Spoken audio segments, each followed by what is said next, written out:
అందరికీ షలోం. ప్రార్థన. సింహాసనాసీనుడైన తండ్రి, దయామయుడా, కరుణమయుడా, అత్యుదయకరుడా, అద్వితీయుడా, ఆలోచనకర్త, బలవంతుడైన తండ్రి, మీ ఘనమైన నామమునకు స్తుతులు స్తోత్రాలు చెల్లించుకుంటున్నాం. సమాధానకర్తయగు ప్రభు తానే ఎల్లప్పుడూ ప్రతి విధము చేతను మీకు సమాధానం అనుగ్రహించును అని వాగ్దానం చేసినటువంటి అదునై మీకు స్తోత్రం. ఇక కాలము బహు కొంచెముగా ఉన్నది, వచ్చుచున్నవాడు ఆలస్యము చేయక వచ్చును అని వాగ్దానం చేసిన తండ్రి మీకు స్తోత్రం.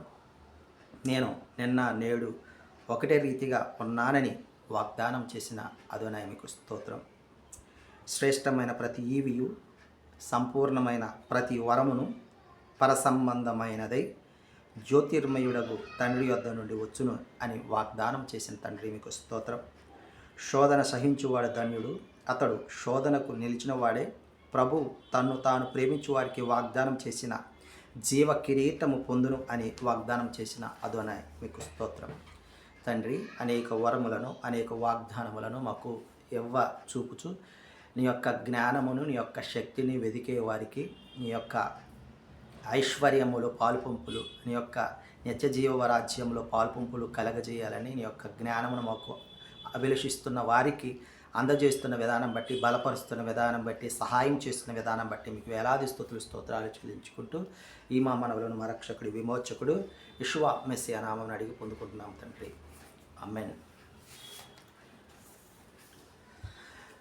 అగాధ సముద్రాలకు నీవే ఎల్లలు వేసితివి, అగాధ సముద్రాలకు నీవే ఎల్లలు వేసితివి, జలములలో బడినే వెళ్ళినా, జలములలో బడినే వెళ్ళినా, నన్నేమి చేయవు నా యేషువా, నన్నేమి చేయవు నా యేషువా, నీకే వందనం, నీకే వందనం, నీకే వందనం, నీకే వందనం,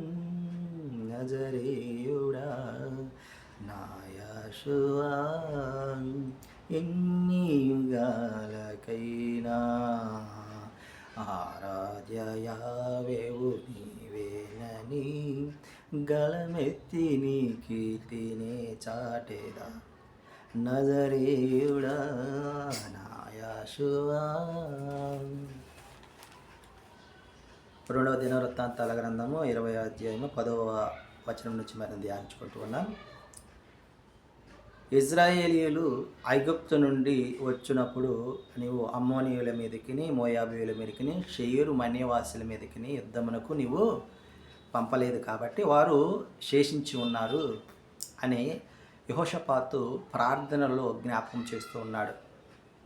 కాబట్టి వారు చేస్తున్నటువంటి మా ఎడల ఈ యొక్క ప్రత్యుపకారాన్ని నీవు దృష్టించుము తండ్రి అని ప్రార్థన చేస్తూ, వారిని దృష్టించి వారికి తీర్పు తీర్చుము, నీవే తీర్పు తీర్చుము, వారిని ఎదుర్కొనగలగటానికి మాకు శక్తి చారిపోదు, వారు గొప్ప సైన్యముగా బహు గొప్ప జనముగా వారు ఉన్నారు కాబట్టి మా శక్తి చాలదయ్యా అని ప్రార్థన చేసినప్పుడు, నీవే మాకు దిక్కు తండ్రి అని ప్రార్థన చేస్తూ ఉన్నప్పుడు అందరూ ఇజ్రాయేలీలు వారి చిన్నపిల్లలతో, వారి భార్య పిల్లలతో అందరూ అదోనై వారి సన్నిధిని, యావే సన్నిధిని నిలిచి ఉన్నట్లుగా మనం ఈ అధ్యాయంలో చూస్తూ ఉన్నాం. అప్పుడు లేవీయుడైన యహజియేలు మీదికి అదోనై వారి ఆత్మ, యావే ఆత్మ రాగా ఈ విధంగా ప్రకటిస్తూ ఉన్నాడు.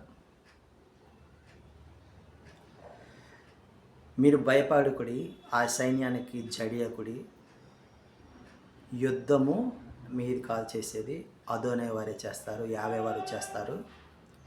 కాబట్టి వారు జీజు ఎక్కుడు మార్గమున వస్తూ ఉన్నారు, మీరు ఎరువేలు అరణ్యమున వారిని కనుగొంటారు, మీరు పోరాడవలసిన అవసరము లేదు.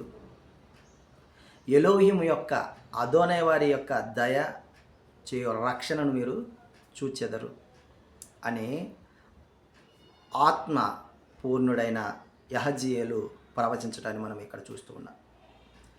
అదోనే వారు మీకు తోడుగా ఉంటారు అని ప్రవచనని మనము ఈ అధ్యాయంలో మనం గమనించగలం. ఆమేన్.